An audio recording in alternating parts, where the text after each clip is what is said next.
3x4 wireless scoreboard mirror bound to North Sagaray. Foul. Scores.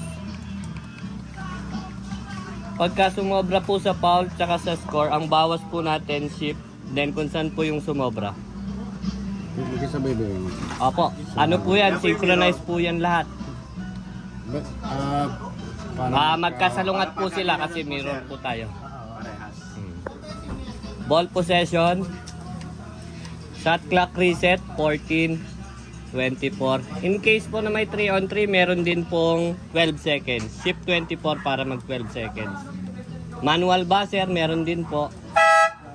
Then pag mag-adjust po kayo ng time, seconds, period, shot clock, ang gagawin nyo lang po hold shift then start stop.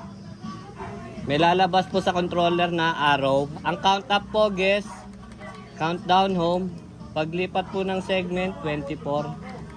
Pag okay na po kayo sa oras or sa shot clock, pagbalik po sa dati, shift start stop lang po ulit.